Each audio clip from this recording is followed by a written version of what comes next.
Dia berlari ke tepi jembatan, meneriakkan nama Mogang. Saat Black mulai tenggelam, dia mendengar Haram berteriak. Dia merenung bahwa Haram akan sedih dengan kematian Mogang. Pria dengan jari yang hilang itu meraih Suwan dan menyeretnya pergi.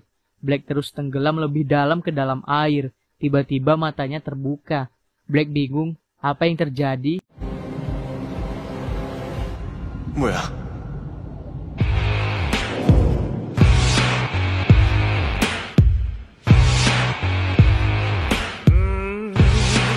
Black ditikam dan terlempar dari jembatan di mana dia tenggelam. Namun Black menyadari bahwa dia terjebak di dalam tubuh Mogang. Dia muncul kembali di pesta Halloween dengan teleportasi karena dia berakhir di kamar mandi, di mana dia mencabut pisau di perutnya. Haram khawatir menemukan penonton pesta dengan bayangan kematian, menemukan Black di kamar mandi. Dia menguncinya saat dia mencoba untuk mendapatkan kembali ketenangannya. Dia mengatakan kepadanya bahwa bayangan yang baru saja dia temui tampaknya tidak ada hubungannya dengan Leo, namun tidak tahu siapa yang akan mati. Saat Haram pulang, dia juga harus menghilangkan kesedihan karena melihat Suwan mencium Black. Black punya masalahnya sendiri dan memberitahu Joseon dan Hip Hop bahwa dia tidak bisa keluar dari tubuh Mogang. Mogang seharusnya mati lagi malam ini, tapi karena Black masih terjebak di dalam, tubuhnya sembuh dari luka tusuk. Karena Reaper seharusnya bisa datang dan pergi dari tubuh sesuka hati. Black mencoba memaksa keluar dari tubuh Mogang, tapi yang dilakukannya hanyalah membuatnya terlihat sembelit. Joseon mengakui bahwa dia belum pernah melihat yang seperti ini sebelumnya. Selama Black menghuni tubuh Mogang, dia tidak akan mati. Itu berarti Black dapat terus menggunakan tubuh Mogang tanpa batas. Suwan dirantai di sebuah bangunan yang ditinggalkan, dan dia mendengar pria yang hilang jari itu meminta maaf kepada seseorang tentang pembunuhan Mogang. Di pagi hari, pria dengan jari yang hilang itu marah karena tidak ada yang bisa menemukan tubuh Mogang di sungai. Tapi dia melihat sekilas Black melalui teleskopnya. Mata pria itu melebar karena terkejut saat dia menyadari bahwa Black masih hidup.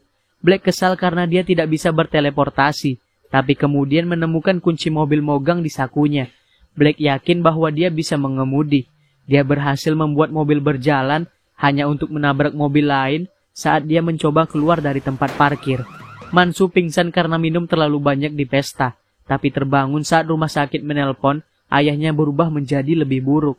Mansu memanggil Haram untuk menemuinya di rumah sakit untuk memastikan ayahnya. Saat Haram bergegas ke rumah sakit, dia menabrak suami dari wanita yang sekarat di bangsal ibunya. Dia sekarang memiliki bayangan kematian di punggungnya. Haram memiliki penglihatan di mana pria itu ditikam di perut, tapi pria yang menikamnya memakai jam tangan kupu-kupu. Sayangnya untuk Mansu, Haram melihat bayangan pada ayahnya. Manhu menerobos masuk ke dalam ruangan dan Haram tersandung tanpa sengaja menyentuh bayangan kematian. Dalam penglihatannya, dia melihat pria dengan arloji kupu-kupu melepas respirator oksigen ayah Mansu. Haram bertanya-tanya, apakah orang yang sama yang akan membunuh suami wanita itu akan membunuh ayah Mansu. Saat itu, salah satu dokter lain memberikan surat pengunduran Suwan yang ditemukan di mejanya. Ibu Mogang mencoba menelponnya, tapi telepon Suwan dimatikan.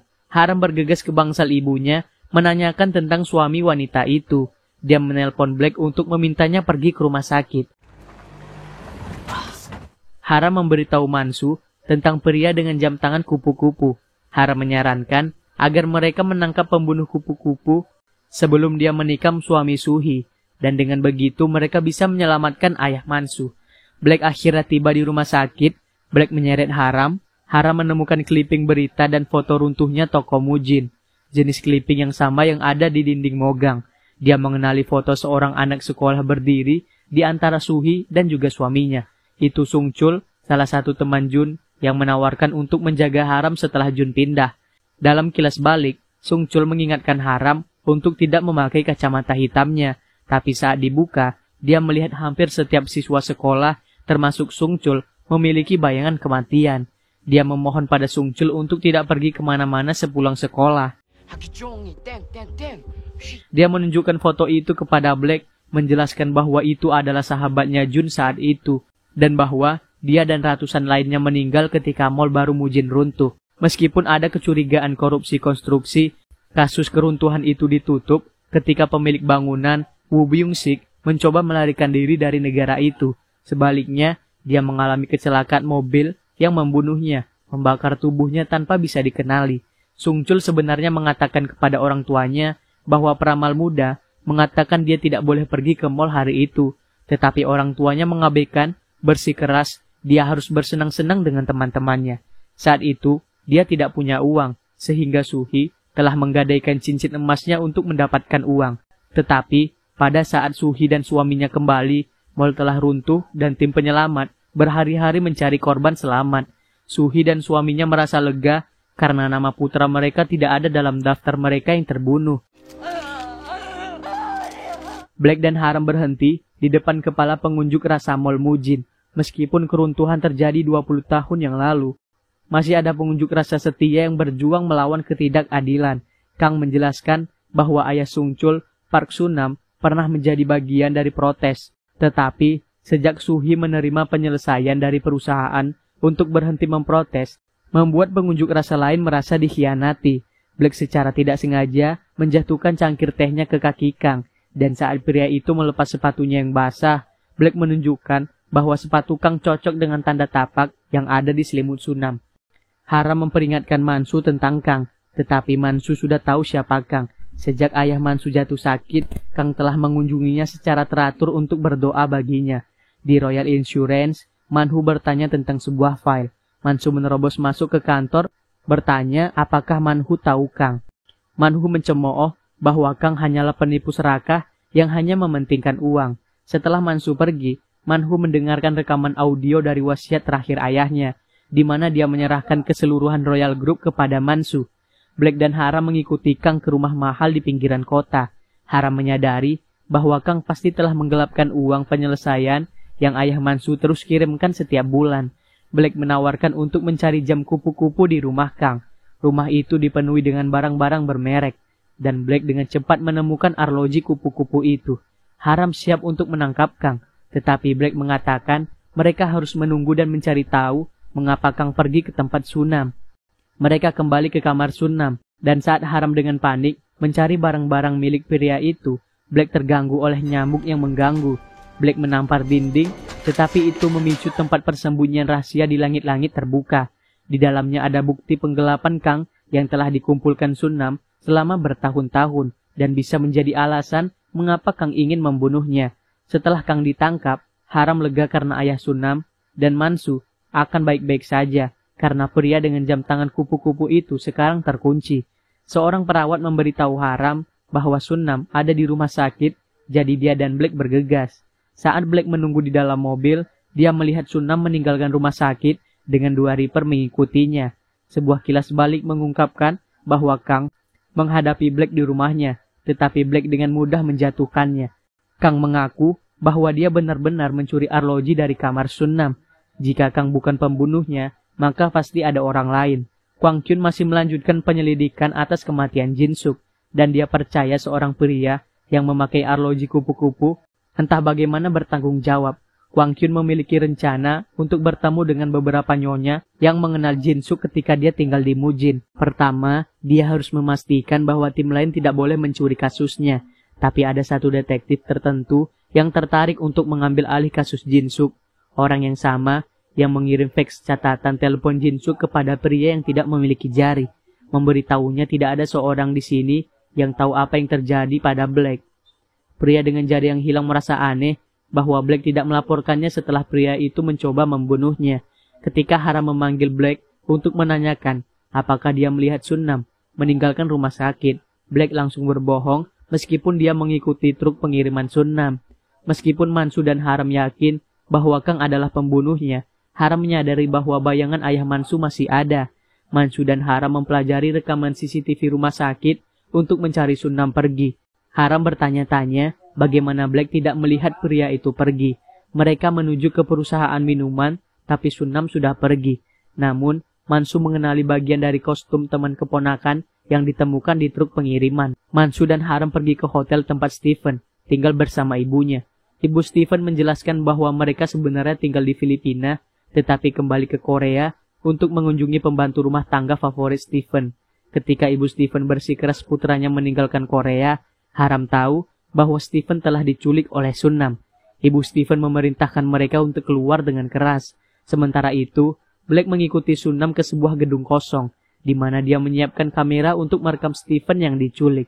Sunnam juga memiliki koleksi bahan pembuat bom yang cukup banyak. Saat Black melihat sekeliling gedung yang kosong, Sunnam tiba-tiba muncul di belakangnya, bertanya kepada Black mengapa dia mengikutinya. Sunnam memegang pisau melawan Black, dan begitu dia melihat lencana detektif Black, dia bilang dia memperingatkan ibu Stephen untuk tidak memanggil polisi. Dia berteriak bahwa dia akan membunuh Black serta Stephen. Tetapi Black dengan mudah melucuti senjatanya. Sunnam menemukan arloji kupu-kupu yang ada di saku Black. Haram bergegas ke kamar rumah sakit Sunhee. Seorang perawat datang untuk membawa Sunhee untuk mendapatkan scan MRI. Saat perawat memindahkan tempat tidur, sebuah foto terlempar dan foto-foto lain yang tersembunyi di balik foto keluarga rontok. Haram terkejut melihat salah satu foto itu adalah Byung-sik, pria yang diduga tewas saat mencoba melarikan diri setelah Mall Mujin runtuh. Dia pasti masih hidup dan memakai jam tangan kupu-kupu. Kembali ke gedung yang kosong, Sunnam menjelaskan bahwa Stephen mengenakan arloji kupu-kupu dan Sunnam bermaksud mengirimkannya ke Byung-sik sebagai bukti bahwa Stephen diculik. Karena Sunnam menyalahkan Byung-sik karena membunuh putranya Sung-chul, maka wajar saja jika Sunnam akan mengancam membunuh putra Byung-sik, Stephen. Sunnam sambil menangis menjelaskan bahwa dia pertama kali menemukan foto Byung-sik yang disembunyikan di barang-barang Suhee, di mana dulu Suhee mendapat pekerjaan untuk Nyonya Byung-sik, ibu Stephen, di Filipina. Byung-sik biasanya hanya mengunjungi villa setelah staf dipulangkan, tetapi Suhee diam-diam mengambil foto dirinya sebagai bukti bahwa dia masih hidup. Dia meyakinkan Black bahwa dia hanya menculik Stephen untuk memancing Byung-sik keluar. Dia tidak berniat membunuh bocah itu dan itu hanya bom palsu. Sunnam berencana untuk menyiarkan bukti online bahwa Byung-sik masih hidup. Sunnam berlutut memohon pada Black. Ketika Black lengah, Sunnam tiba-tiba berdiri dan memukul leher Black. Ibu Stephen memanggil nomor yang dikirim Sunnam dengan video penculikan. Mereka mendengar siaran langsung Sunnam. Sunnam menyatakan bahwa Byung-sik masih hidup dan akan muncul di kamera secara langsung pada jam 8 malam. Dia menunjukkan video Stephen yang diikat, kepalanya masih tertutup. Kwang Kyun sedang berbicara dengan salah satu nyonya rumah dari bar Pumpkin Singer yang lama, tapi tersiar berita tentang penculikan Stephen. Nyonya rumah dengan masa memberitahu Kwang Kyun bahwa dia harus berbicara dengan Byung-sik, karena dia dulunya adalah pemain reguler di Pumpkin Singer dan Clara menghasilkan banyak uang melalui dia. Haram percaya bahwa Sunnam pasti berada di lokasi Mall Lama Mujin. Tapi ketika dia dan polisi Mujin memeriksa di situ kosong.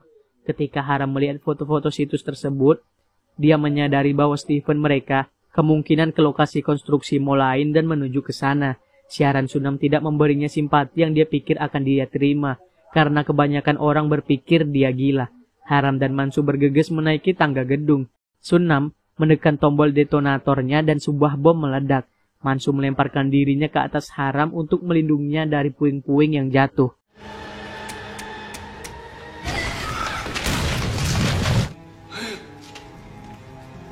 Bom itu mengejutkan Sunnam karena dia tidak pernah membangun sesuatu yang bisa meledak. Haram menemukan tubuh Stephen mati, tapi saat dia melepas penutup kepalanya, ternyata itu adalah Suhee. Sebuah kilas balik menunjukkan bahwa pria dengan jari yang hilang itu menemukan Stephen dan membawanya pergi, menggantikannya dengan Suhee dan kemudian memasang bom yang asli. Sunnam tidak pernah menyadari perubahan itu. Ketika Sunnam menemukan bahwa istrinya sekarang sudah mati, tim SWAT tiba di mall, penembak jitu sudah siap. Black mencapai lokasi Sunnam tepat saat penembak jitu menembak. Sunnam dan Suhee melihat tubuh mereka dibawa pergi, dan dia meminta maaf karena gagal mendapatkan keadilan putra mereka dan juga membunuhnya. Dan sekarang mereka akhirnya bisa bersama Sung-chul. Mereka perlahan mengikuti panduan Reaper mereka ke alam baka. Black berdiri di atas sebuah gedung dan melempar ratusan foto Byung-sik yang tertinggal di loker Sunnam. Itu bukti Byung-sik masih hidup dan berita beralih berbicara tentang pria buronan Byung-sik. Sunnam dan Suhee melihat Black melemparkan foto-foto itu dan berterima kasih padanya sebelum melanjutkan perjalanan mereka ke alam baka. Byung-sik panik ketika dia mencoba melarikan diri dari negara itu. Pria yang hilang jarinya meyakinkan bahwa ibu Stephen dan Stephen menunggunya di kapal. Tapi begitu Byung-sik mau masuk, pria itu membunuh Byung-sik dan Byung-sik jatuh ke dalam air. Sebuah foto yang Black jatuhkan di bawah loker setengah tersembunyi, di mana Byung-sik dengan seorang pria yang mengenakan jam tangan kupu-kupu.